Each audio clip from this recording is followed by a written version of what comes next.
ሰላም እህቶቼ ዛሬ የመጣሁት በአፋልጉኝ ነው። መቼስ ሳታሳፍሩኝም ብዬ ነው። እዚህ ፎቶ ላይ የምታዩት ልጅ ከዚህ በፊት ተፖስታለች መሰለኝ። ካጠፋሁ አርሙኝ እባካችሁ። የጠፋችው ጆርዳን ላይ ነው። እስካሁን አልተገኘችም። 4 ዓመቷ ነው። ቤተሰብ እየፈለጋት ነው። እናት እየፈለገች ነው። እና በቃ አይምሮዋን እናሳርፋት በሚል ነው። መቼስ ሳታሳፍሩኝም እባካችሁ እኝን እናት አይምሯቸውን እናሳርፍ። እርዱኝ። ለእርዳታ ነው የመጣሁት ዛሬ። እና በስደት ላይ ያላችሁ ታውቁታላችሁ ችግሩን። ምን ውስጥ ገብታ ነው እንኳን እናቷ ቀርተው እኛም እንላለን ምን ውስጥ ከተቷት። እባካችሁን እኔ አቅም የለኝም፣ የቻልኩትን ለማድረግ ነው እዚህ ላይ ወጣሁት። አቅም ያላቸው ደግሞ እንዳሉ አውቃለሁኝ። ለሀቢባና ለብሮክሲ ኮፒ ሊንክ፣ ሼር፣ ፎሎ እያደረጋችሁ አድርሱ። ለበልካም ለበጎ ነገር ስለሆነ እባካችሁን እርዱኝ። ዛሬ እኛ ሰውን ብንረዳ ነገ ለራሳችን ነው። ሌላ ምንም ጥቅም የለውም። ለራስ ነው፣ ከእግዚአብሔር እናገኘዋለን በሚል ነው። እና ተወልዳ ያደገችው ወደ ደብረ ዘይት ነው። እኔ ልጅቷ ስትነግረኝ ፎቶንም ሁሉንም ሰጣኛለች። ፓስፖርትም አላት። ግን እዚህ ላይ መለጠፍ አይቻልም። ለምን ቢባል ቲክቶክ አይፈቅድም። እንደዛ አድርጌ እንደማይፈቅድ ነው ሜሴጅ የደረሰኝ። እና ባካችሁን ተባበሩን። እኚህን እናት አይምሯቸውን እናሳርፍ። አመሰግናለሁ። መቼስ ሳታሳፍሩኝም ብዬ ነው። የስደት ጓደኞቼ ሰላም ዋሉልኝ። ሰላም ምርጥና የተከበራችሁ የሀገሬ ልጆች እንዴት ናችሁ? ደህና ናችሁ ወይ? በያላችሁበት ሰላማችሁ ይብዛ። ዛሬ የሆነ ነገር ላስተላልፍ ነው የመጣሁት። ብዙዎቻችሁ ፓስፖርት ታድሷል፣ ፓስፖርት ማሳደስ ተጀምሯል እያላችሁ ትጠይቃላችሁ፣ ትደውላላችሁ። ብዙ ቦታ ላይ ሶሻል ሚዲያ ላይ ማሰራት ጀምረናል ብላችሁ ለቃችኋል። እና የለቀቃችሁ ልጆች የት እንደምትሳድሱ ባላቅም እኔ እስከማውቀው ድረስ ጆርዳን ላይ ማንኛውም ቦታ ላይ ፓስፖርት ማሳደስ እንደማይቻል እንዳልተጀመረ ጆርዳን ውስጥ ነው የማውቀው። እና ይሄን ነገር አምናችሁ ተጀምሯል ብላችሁ ለምታስቡ ልጆች ነው የማስተላልፈው መልእክት። ፓስፖርት ማሳደስ አልተጀመረም። መቼም እንደሚጀመር ገና አልታወቀም። ምናልባት እና አሁን ያለው ነገር አንደኛ እንትን ነው፣ ወደ ኢትዮጵያ ባለቀበት ፓስፖርት መሄድ ትችላላችሁ። በኢትዮጵያ አየር መንገድ ማለት ነው፣ በረራ።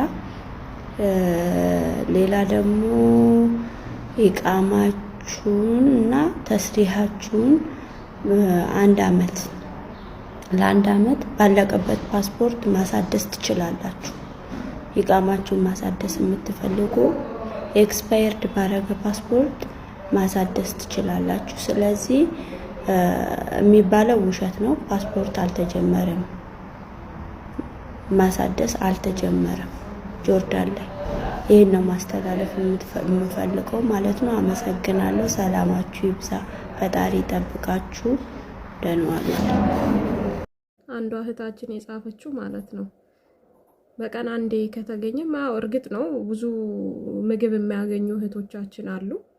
ግን ደግሞ ማወቅ ያለብን ነገር ማለት ነው የምር እኔ እንደማስበው እኔ እህቴ እዚህ ነበረች፣ እኔ ማለት ነው እዚህ ጆርዳን ነገር እኔ ከመምጣቴ በፊት በጣም በራብ ተጎርታ ታማ በጣም ተጎርታ ነው የገባችው። እግዚአብሔርን የነበረችበት ቤት በቃ የቤት ባለጸጋ ብቻ ናቸው። አዝቤዛው እንኳን የለ ቤት ውስጥ ማለት ነው።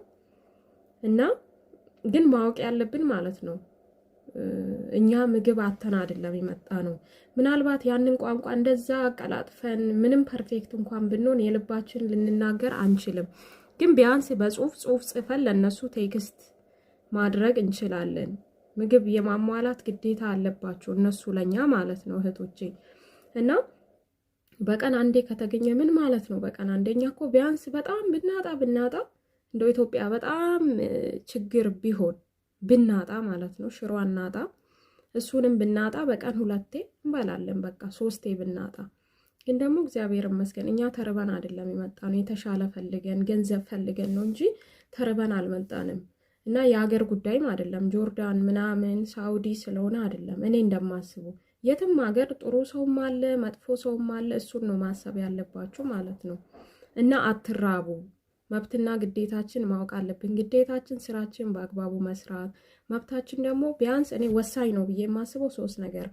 አንደኛ ምግብ ነው። ምግባችን በሰዓቱ መብላት ማግኘት አለብን። ሁለተኛ የመኝታ ቦታችን ማለት ነው። ሶስተኛው ደግሞ ያው ደሞዛችንን በጊዜ መቀበል አለብን። ይሄን እኔ በጣም ወሳኝ ነው ብዬ የማስበው 3ቱ ነገር። ብዙ ነገር ቢኖርም ይሄ ነው። ያው ግዴታችን እየታወቀ ነው። ስራችንን መስራት ነው፣ ሚሉንን ማድረግ ነው፣ እሺ ማለት ነው። ስለዚህ ቢያንስ አትራቡ፣ ፕሊስ አትራቡ እህቶቼ።